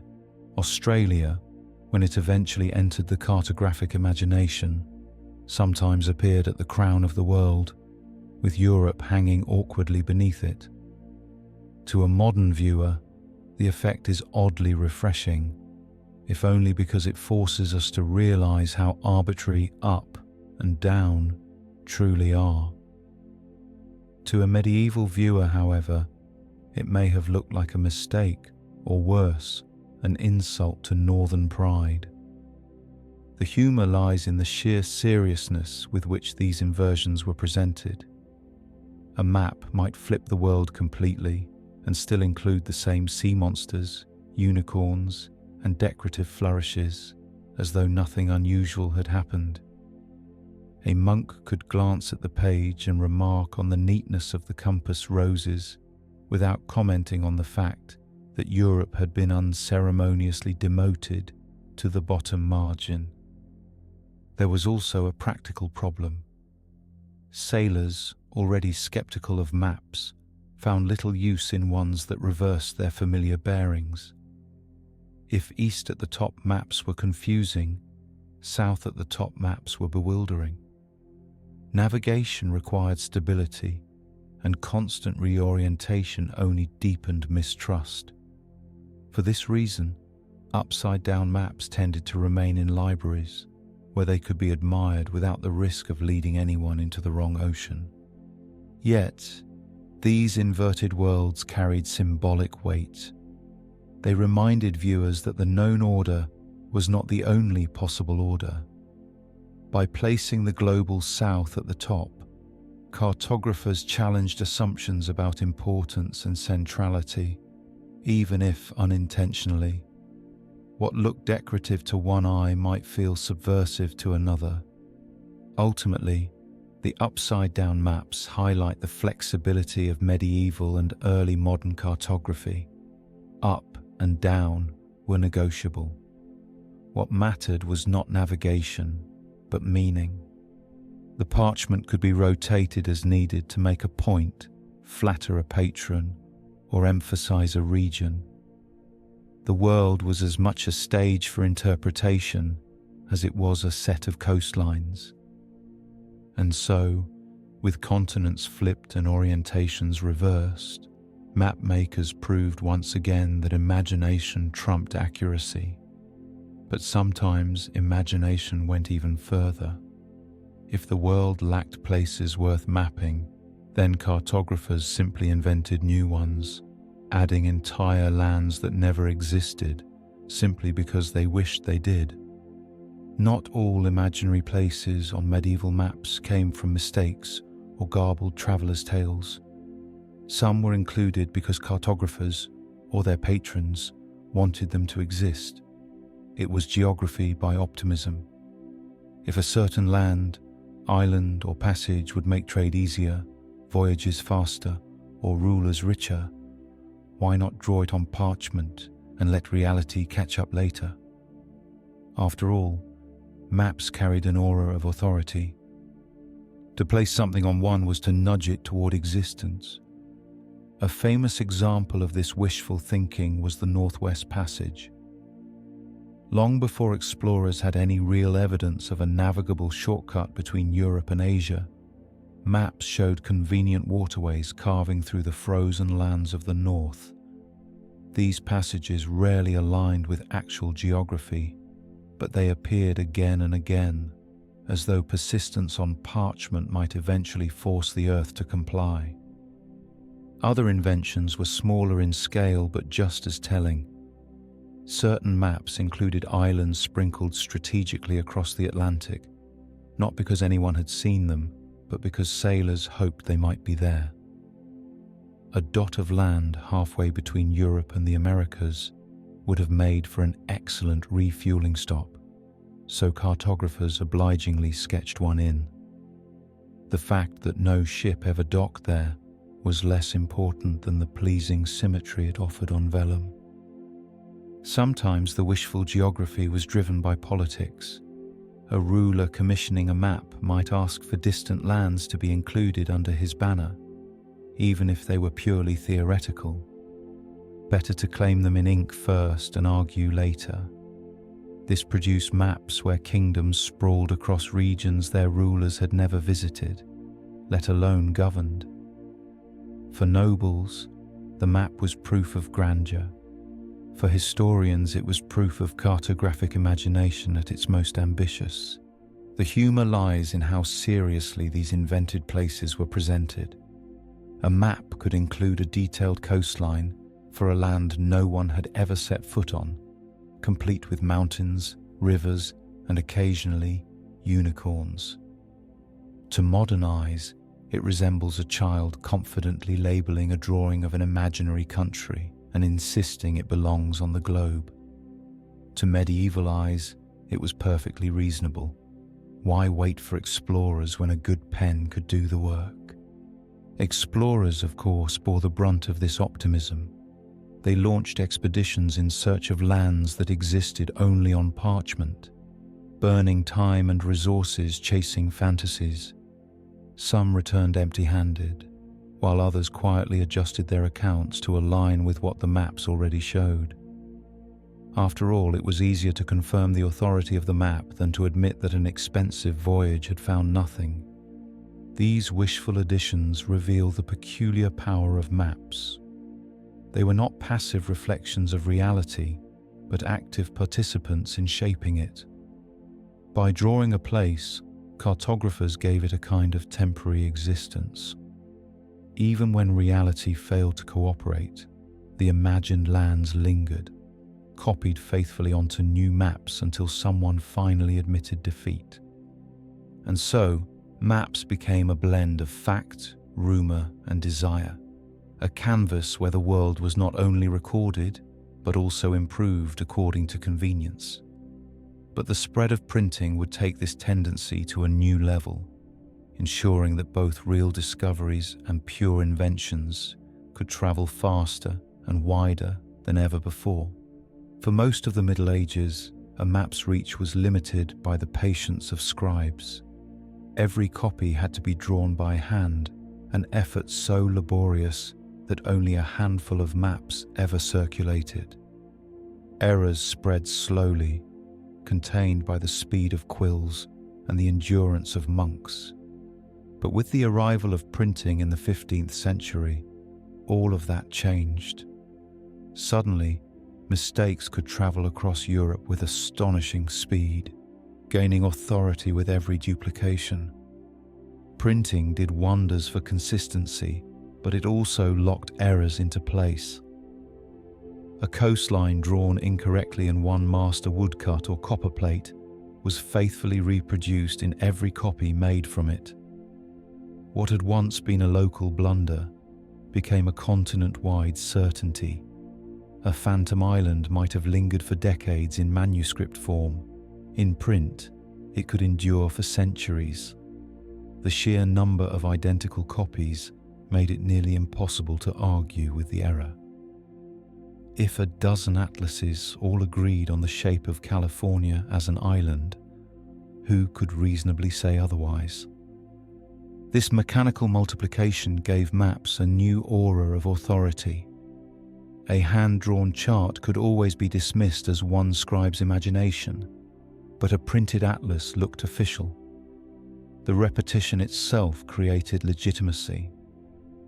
Readers assumed that something appearing in every copy must be true, even if that something was a dragon, a misplaced river, or an entire continent drifting off course.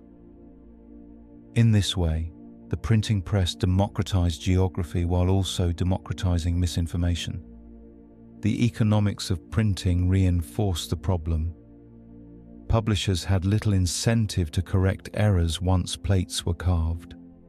Revisions cost money, and most buyers were not looking for accuracy anyway. They wanted attractive atlases to display in libraries, offices, and homes. The more decorative the maps, the better. Whether Africa was too small or the oceans too wide mattered less than whether the colors were bright and the borders neatly inked. Mistakes became part of the product, features rather than flaws. Sailors still grumbled, of course. They knew firsthand that printed maps often bore little resemblance to coastlines, but the wider reading public had no way to confirm otherwise, and so the printed errors spread unchallenged. In some cases, explorers even launched voyages based on these faulty atlases, spending time and treasure in search of places that existed only because a block of wood or metal had been carved incorrectly. The marriage of optimism and technology proved costly. The humour lies in how efficiently nonsense could now travel. Where once it took decades for a mistake to circulate, printing allowed it to go viral by medieval standards. An island invented in one workshop in Venice could appear in Paris, London, and Lisbon within a few years, carried with all the solemnity of scholarship. The speed of reproduction did not discriminate between good information and bad. Both spread with equal enthusiasm, leaving history cluttered with maps that were impressively uniform and uniformly wrong. Yet for all its flaws, printing marked a turning point. It shifted maps from rare objects into widely available commodities. Knowledge and error became part of a shared European imagination. And among the most persistent of these printed myths was one particular phantom island that refused to die, reappearing again and again no matter how many times it was disproven: the ever-elusive High Brazil. Of all the phantom lands that wandered across medieval and early modern maps, few enjoyed a career as long or as stubborn as High Brazil. Supposedly located somewhere off the west coast of Ireland, it was drawn with such confidence that generations of explorers set sail in search of it, often returning with nothing more than a convincing excuse. The island's greatest accomplishment was existing entirely on parchment, while refusing to exist anywhere else. High Brazil first appeared in maps around the 14th century, usually as a small circular island placed just far enough from Ireland to seem plausible. Unlike some invented lands, it wasn't depicted as a paradise filled with dog-headed people or unicorns. It was simply an island, unremarkable in shape, mysterious in presence. Its persistence owed less to imaginative detail than to repetition. Once a few influential maps showed it, others followed suit, and soon it became standard cartographic furniture. Legends grew up around the island, fueled by its constant presence on maps. Some claimed it was perpetually shrouded in mist, visible only once every 7 years. Others insisted it was rich in gold and inhabited by advanced civilizations. These tales, combined with the island's convenient location on charts, made it irresistible bait for sailors and adventurers. If a voyage returned empty-handed, the explanation was simple. The mist had hidden it again. Reality was never allowed to interfere. The island's circular shape became iconic. Map makers often drew High Brazil as a neat disc, almost like a coin dropped into the Atlantic. It looked so tidy on the page that it gained an air of inevitability. Other coastlines could shift and warp, but High Brazil remained solid, round and stubborn. The fact that no ship had ever landed on it seemed less important than the fact that it looked good in ink. The humour lies in the seriousness with which it was treated. Explorers wasted real time and money chasing after a dot invented by cartographers who had likely never seen the sea. A captain might return after months at sea and insist the island must still be out there, just hidden by fog. Meanwhile, the map maker in his workshop quietly continued drawing circles, unconcerned that his invention was fueling maritime disappointment. Even after more accurate charts began to circulate, High Brazil refused to disappear. It lingered on maps well into the 17th century, long after it should have been retired. By then, it had acquired too much inertia. To leave it off might invite criticism, as though the cartographer were ignorant of tradition.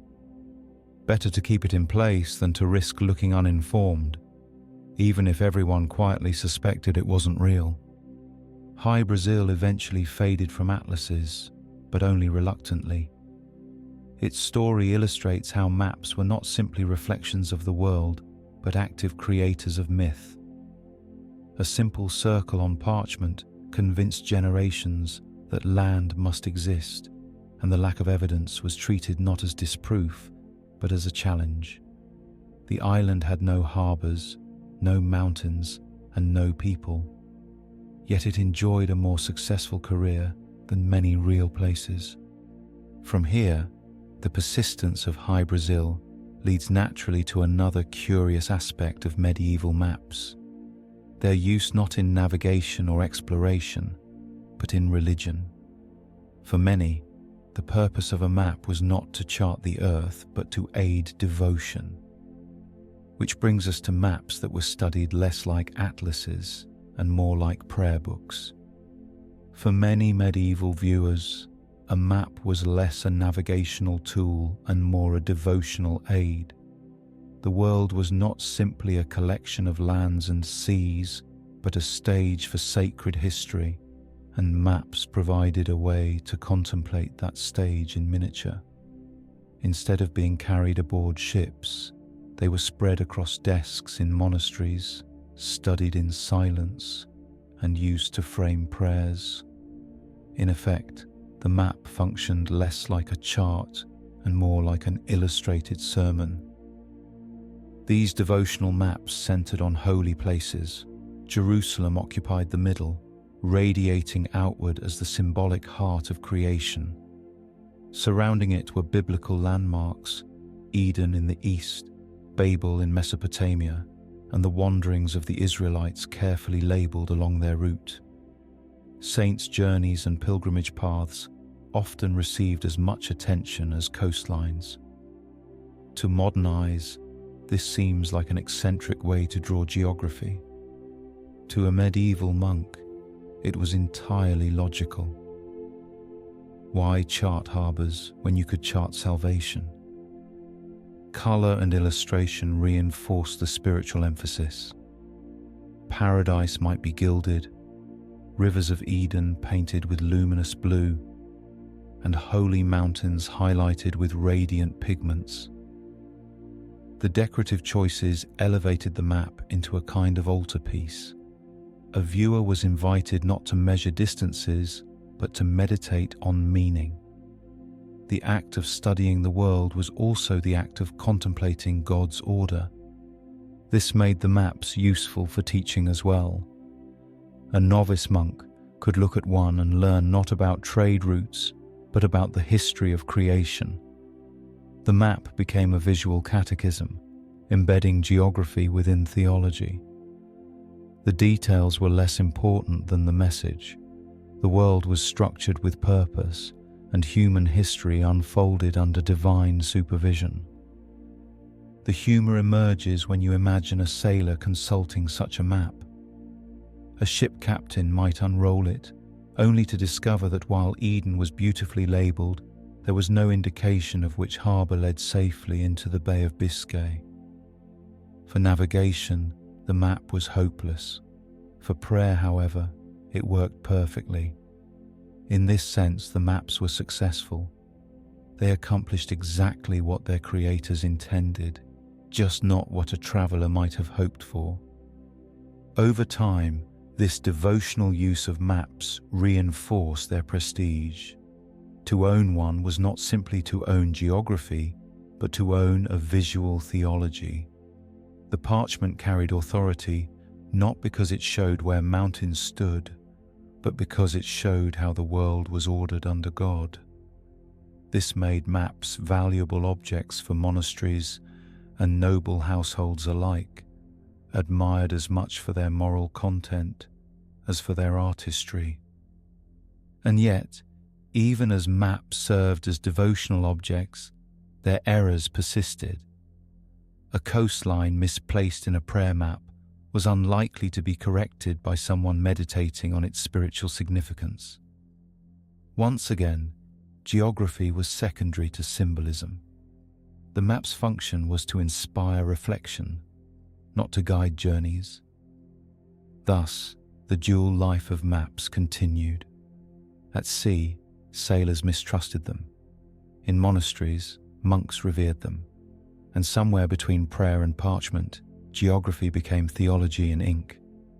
From here, it is only a short step to modern times, where historians treasure these maps, not because they guided anyone safely to port, but because they reveal so clearly what medieval people valued.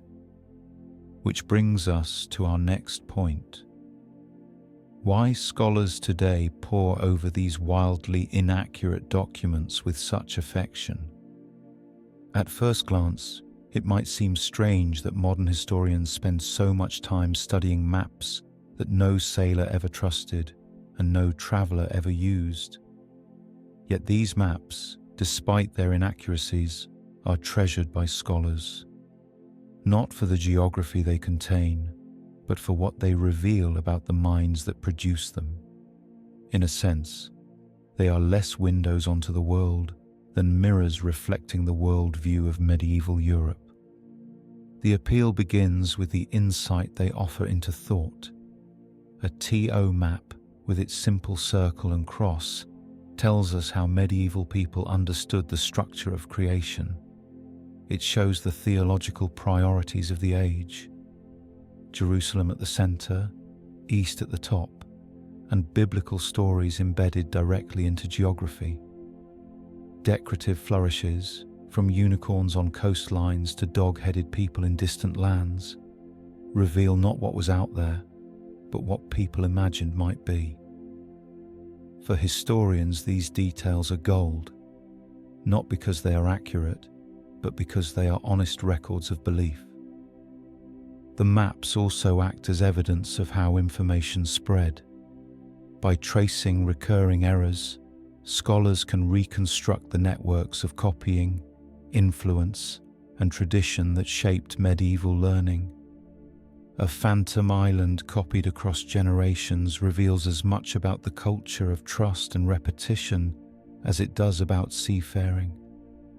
The persistence of High Brazil, the island of California, and countless misplaced rivers demonstrates how communities valued consistency more than correction.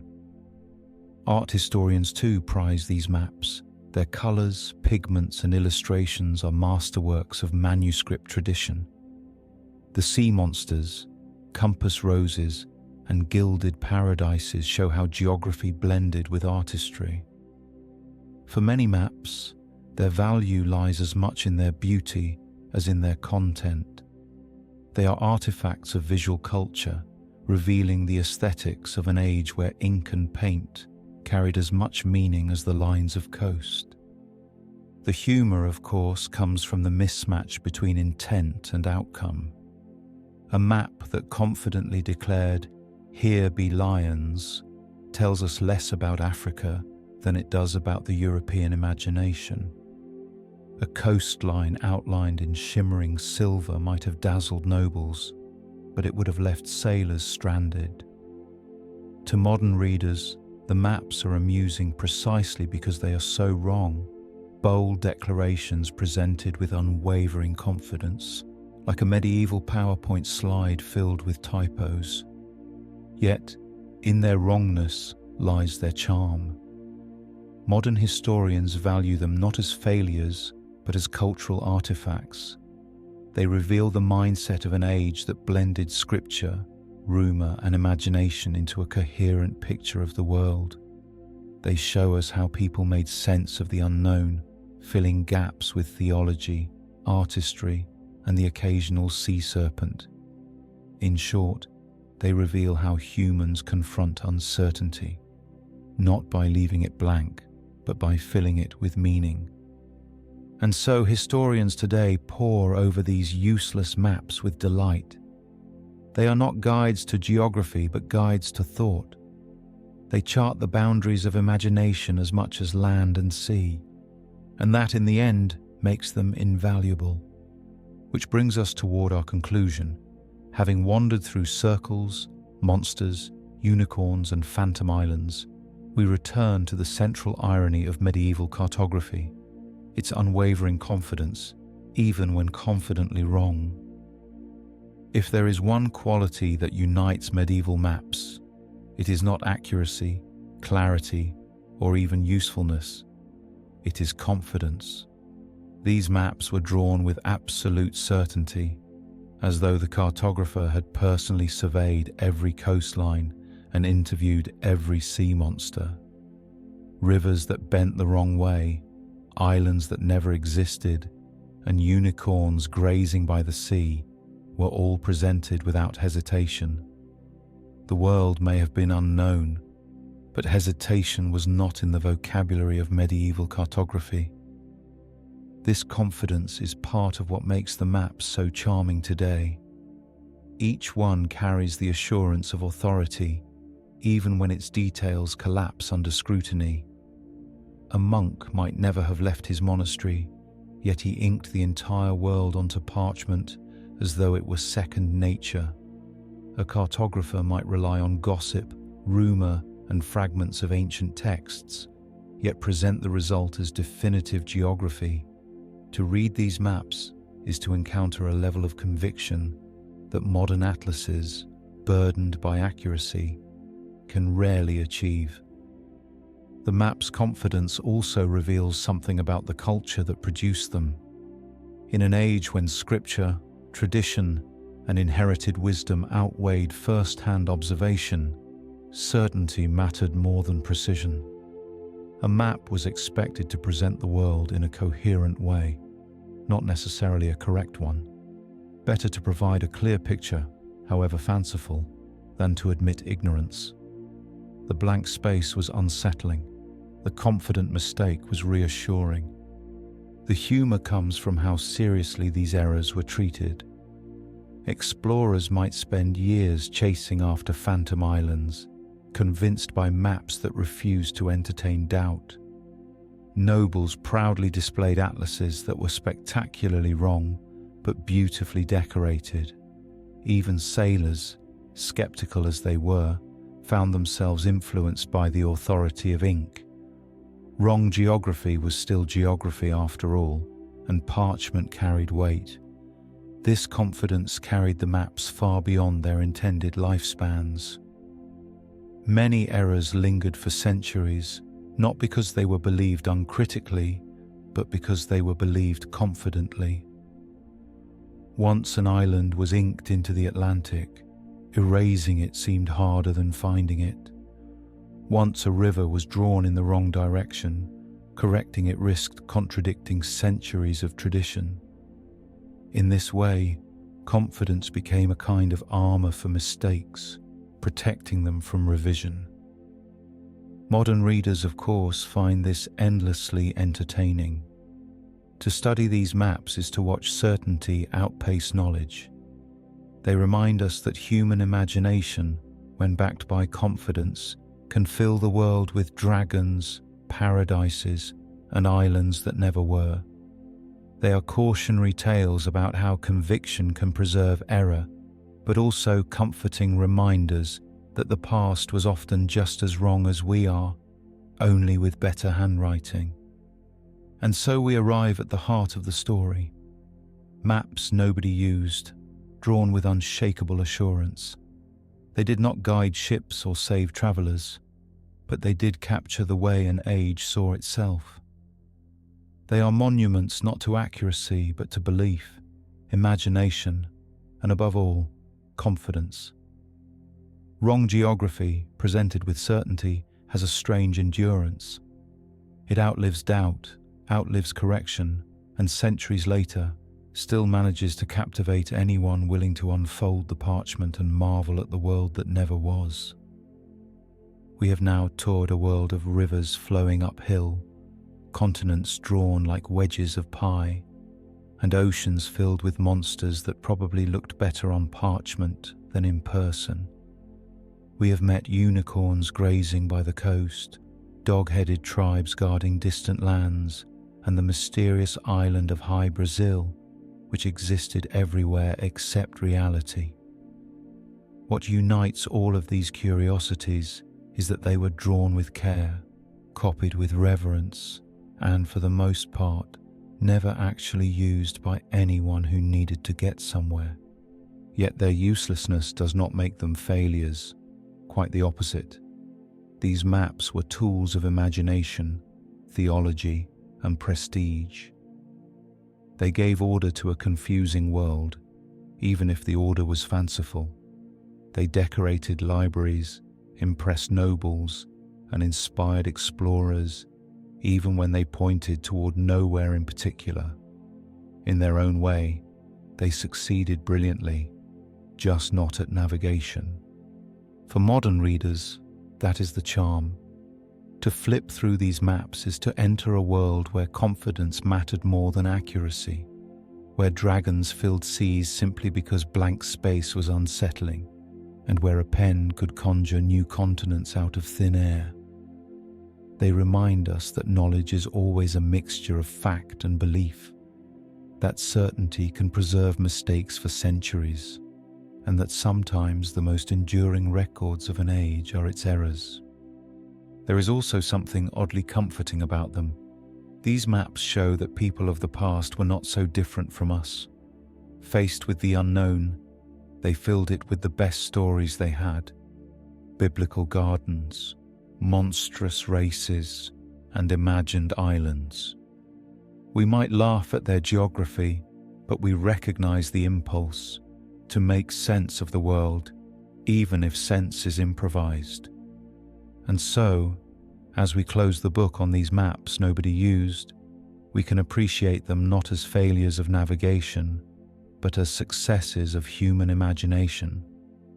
They charted not the earth, but the hopes, fears, and convictions of the people who made them.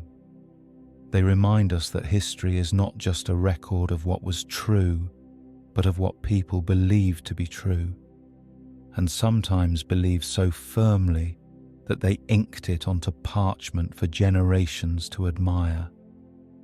In the end, these maps endure because they are wrong with such style. They are monuments to human certainty, to the refusal to leave space unfilled, to the belief that if you can draw the world, you can understand it. They did not guide ships, but they continue to guide curiosity, centuries after the ships have sailed. So if your eyes are heavy and the details have blurred into the background, you can rest easy. You have traveled through a world of dragons, unicorns, and misplaced rivers without ever leaving your chair. And in the spirit of these maps, you now know exactly where you are, even if you don't.